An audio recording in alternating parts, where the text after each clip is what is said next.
Have you ever caught yourself lying awake at night, wondering whether you'd feel more secure in a nursing home or more fulfilled staying in your own house? I'm 79 years old, and trust me, this question still pops into my head from time to time. It's like standing at a crossroads with no signposts. You think, will my family visit if I move into a nursing facility?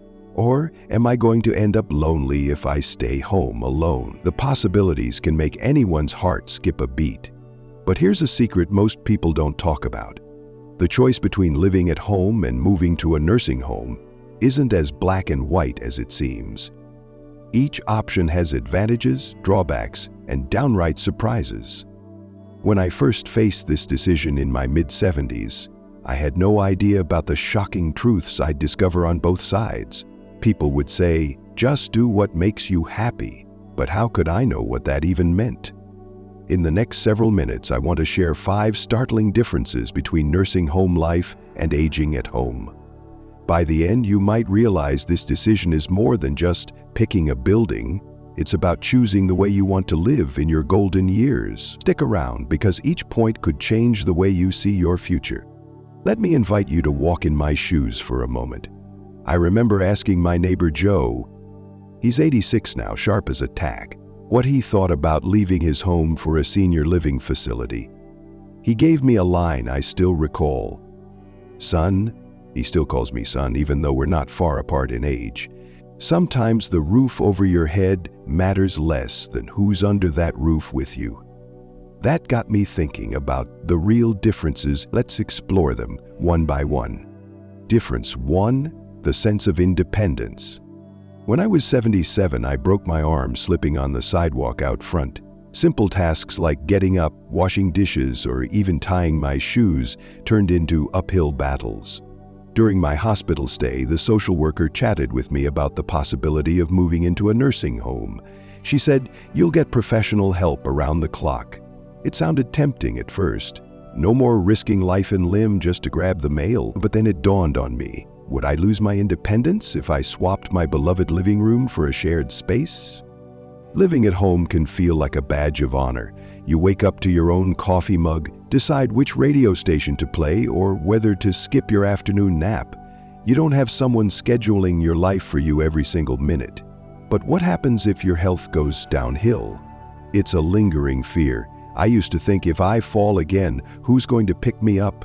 And that fear can chew away at your mind like a persistent itch. Yet, the freedom to choose my own meals, to have my cat nap on my recliner, and to water my garden at dawn whenever I please, that freedom is priceless.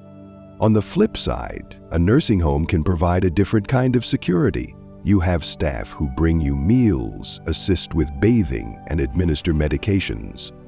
But there's a trade-off, and that's personal freedom. I've heard from a few friends who, after moving into a nursing facility, felt a little like they'd surrendered control of their daily routine. Lights out by 9, dinner served at 5, therapy at 10 in the morning, and so on. You can feel like a guest in someone else's house rather than the ruler of your own domain. And let me tell you, for someone who's spent decades deciding how to run their own household, that can be a real blow to the spirit. The problem emerges when you begin to sense your independence is slipping. The consequence? A loss of confidence, a feeling that you're no longer in the driver's seat of your own life. And the warning? This emotional punch can lead to resentment or sadness. If you're not careful, you could end up feeling trapped. So ask yourself, are you okay with letting others take over? Or do you prefer the daily challenges of maintaining your independence? If this difference makes you pause, if it resonates with that voice inside that says, I need to hold on to what's left of my autonomy, comment the number 2 below. Let me know if you too value your freedom above convenience. When you choose to age at home, you might invest in home modifications. A grab bar in the shower, a stair lift, or a medical alert system. These solutions aim to preserve your independence while lowering risks. But it's not a guarantee that you won't feel lonely or scared sometimes. Nursing homes can have a sense of camaraderie, and that's nothing to dismiss. Independence is about more than just the ability to do things by yourself. It's also about feeling that you're the captain of your own ship. Whether you dock in a nursing home port or sail freely in your own little corner of the world, Always keep your sense of choice alive. Believe me, it's the heartbeat of your golden years. Difference to social engagement and isolation. Now, let's talk about what I believe to be one of the biggest emotional triggers of all: loneliness. The day I turned 78, I stared at an old photo of my buddies and me, taken at a 1970s barbecue. Out of the 6 people in that photo, I realized I was the only one still around. Talk about an emotional gut punch. In that moment, I thought, if I move into a nursing home, I might meet new people who understand the aches and pains, the joys and sorrows of old age. The idea of constant companionship under one roof had its appeal. But let me share my friend Martha's experience. She checked herself into a lovely nursing home a few years back. The place had plush carpets, a daily schedule of activities, and a cheerful staff. It seemed like a permanent cruise ship on land. In the first few weeks, she enjoyed bingo nights, group walks, and even social gatherings. Yet she confided in me, "Joe, I've never felt more alone." How is that possible with so many people around? She explained that even though the facility offered group activities, many residents were in different mental or physical states. Some couldn't keep a conversation going. Others preferred to stay in their rooms, curtains drawn. She found herself missing the old neighbors who used to drop by for a chat, and the spontaneity of local church events that she'd been attending for decades. Aging at home, on the other hand, can be a double-edged sword. Sure, you have the comfort of a familiar environment, the local friends who might stop by on weekends, or your family who visits occasionally, but there's also a risk. If mobility becomes an issue, you can end up stuck inside your home, day in, day out, watching the world go by through the window. I know what that's like. One particularly icy winter, I couldn't safely drive or walk outside for weeks. My daughter called me a few times a day, but still, the sheer isolation made me feel as though I was disappearing from the world. There's a lingering sense of being out of sight, out of mind. The problem with social isolation is that it can snowball into worse things: depression, anxiety, even physical health decline. The consequence might be a spiral of negative thoughts. No one cares about me. I'm just a burden. Maybe I should just give up. And here's the cautionary tale. Once you sink into that mindset, it's like quicksand. The deeper you go, the harder it is to climb out. The truth is, both nursing homes and private homes can become echo chambers of loneliness if there isn't genuine social engagement. That's the real concern. It's not about the building, it's about the quality of human connection. Now, if this second difference strikes a nerve, if you're worrying about feeling lonely or isolated, go ahead and comment the number 4 down below. It's your way of saying, yes, I hear you, this is a real concern in my life. And while you're at it, please consider hitting that like button and subscribing to this channel. I'm sharing stories from the heart here, and your support helps me reach others who might feel just as lost. One thing you can do if you decide to age at home is plan structured social activities. Maybe a weekly card game with neighbors, a volunteer program at the local community center, or a daily phone check-in with friends. Nursing homes can help you avoid isolation by having ready-made social circles. But remember Martha's story, not all circles are automatically fulfilling. You might have to take the initiative to find the people who match your energy. Whether you're a high-spirited extrovert or a quiet soul, the key is to keep reaching out. Don't just wait for others to find you. As the old American saying goes, God helps those who help themselves. Keep that in mind as you weigh your options. Difference 3. Health, share, and daily support. I still recall my good friend Robert. He was a Vietnam veteran and an incredible storyteller, saying, "Growing old is like fighting a war you can never fully win. You just try to stay one step ahead of the enemy. That enemy might be chronic pain, high blood pressure, or arthritis." One of the biggest concerns people have when choosing between a nursing home and aging at home is access to health care and daily support. We worry if something goes wrong, we'll help be there. In a nursing home, medical attention is just a button push away. Most facilities have on-site nurses, and some even have visiting doctors. You don't have to scramble for transportation to doctor's appointments. The staff can monitor medications and ensure you follow a treatment plan. That sense of being in a secure bubble can be tremendously comforting. On my worst pain days, the idea that someone would bring me a hot compress, help me out of bed, and make sure I didn't accidentally skip a pill, well, that was enough to make me seriously consider packing my bags for a nursing facility. But here's the downside I've heard from multiple sources. With so many residents, you might not get personalized attention every time. Staff can be overworked, or your concerns might get lost in the shuffle if the facility is understaffed. You also might see a quick rotation of caregivers, which can prevent you from forming a trusting relationship with any one person. That can feel unsettling, especially if you're used to your family doctor who's known you for decades. When aging at home, you might hire a home healthcare aide or rely on family members. It can be wonderful, someone who comes in daily to check your vitals, assist with chores, and become like part of the family. However, if your needs become more intensive, say you develop advanced dementia or require constant monitoring, home care can get very expensive. Not everyone can afford 24/7 support. Plus, there's the risk that in an emergency, you might be alone. Many seniors use wearable alert devices that can call for help with a simple press. That's a great solution, but it only works if you're conscious and able to press the button. Here's the problem. When healthcare needs escalate, it's easy to ignore the signs or hope things stay manageable at home. The consequence can be repeated hospital visits, spiraling medical bills, and eventually a crisis that forces you into a nursing home under more stressful conditions. My warning to you is this: don't wait until a crisis hits. Assess your healthcare needs honestly. Talk to your doctor, your family, and maybe even speak with a home care agency for a consultation. Before we jump into the next difference, let me slide in a quick CTA. If you're finding these insights helpful, please subscribe to this channel. I'm a proud senior, determined to share real-life advice, because nobody prepared me for these twists and turns, and I don't want you wandering in the dark. Subscribing means you'll be the first to know when I share another personal story or piece of advice. Ultimately, whether you pick a nursing home or stay at home with support, remember that consistent healthcare is essential to living well.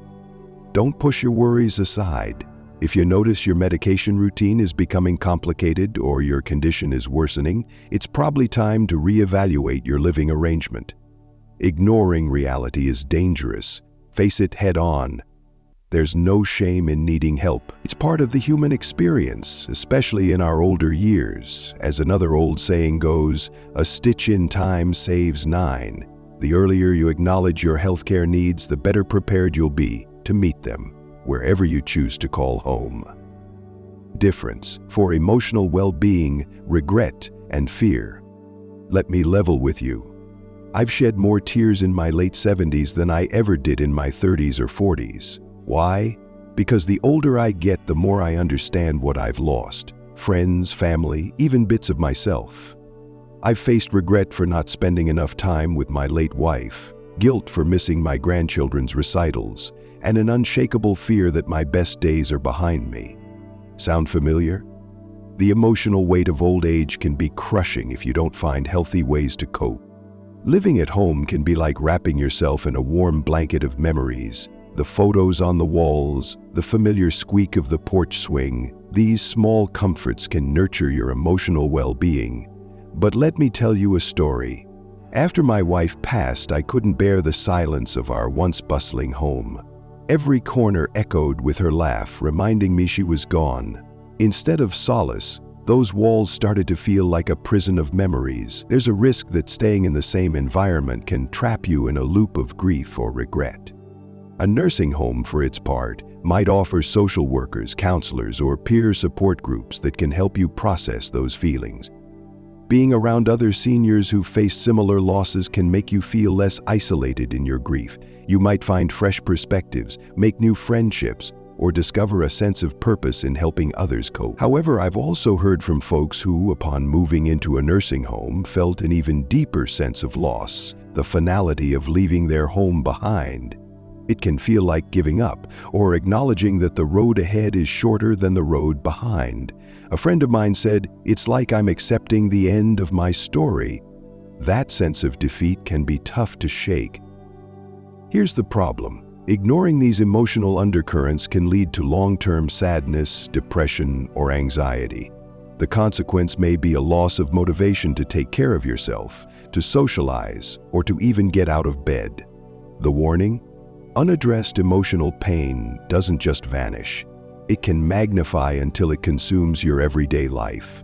Whether you're in your kitchen at home or a communal dining hall in a nursing home, emotional well-being is a foundation for any sense of peace or joy you might find.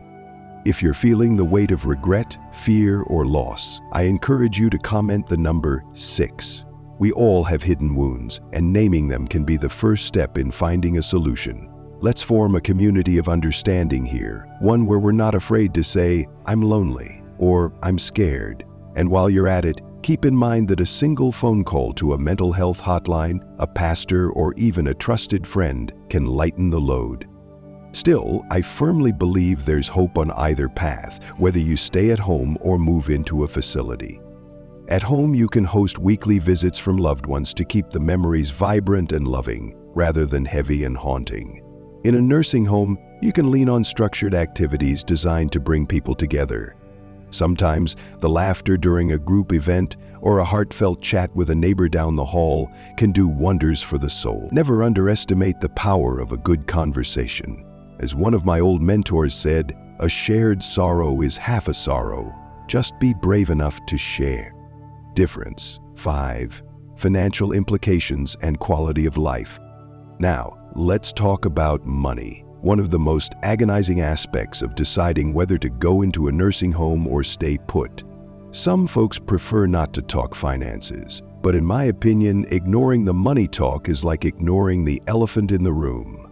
You can't afford to pretend it doesn't matter, because it does. And in the United States, this is often where the biggest surprises rear their heads. Nursing homes can be astoundingly expensive, especially if you're eyeing a reputable facility. Monthly costs easily run into the thousands of dollars. Medicare may cover a portion of the expense, particularly after a hospital stay, but it's not designed for long-term residency. Medicaid might help, but only if your assets and income fall below certain thresholds. Private insurance sometimes provides partial coverage, but the fine print can be complicated. I've met seniors who drained their entire life savings or sold family homes just to afford a year or two of nursing care.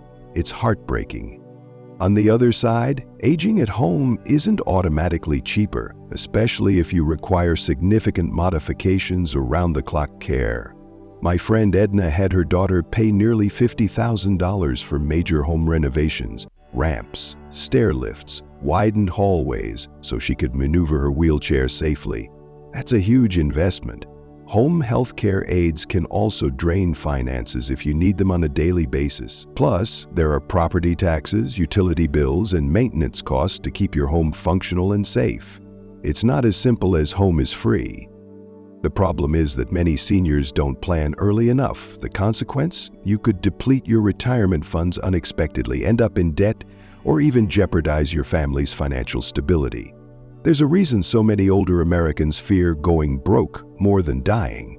The warning here is clear. If you don't sort out your finances in advance, you might be forced into a situation you never wanted, like having to move into a lower quality nursing home or burdening your children financially. For those who are able, consulting a financial planner or elder law attorney long before these decisions become urgent can make a world of difference. You can explore options like long-term care insurance, reverse mortgages, or annuities specifically designed to cover these later-in-life expenses. Everyone's situation is unique, so it pays literally to get personalized advice. But here's the thing, it's not just about the dollars and cents. It's also about the quality of life your money can buy. If you can comfortably afford a reputable nursing home that offers plenty of activities, social interaction, and high-quality health care, that might be worth the price of admission.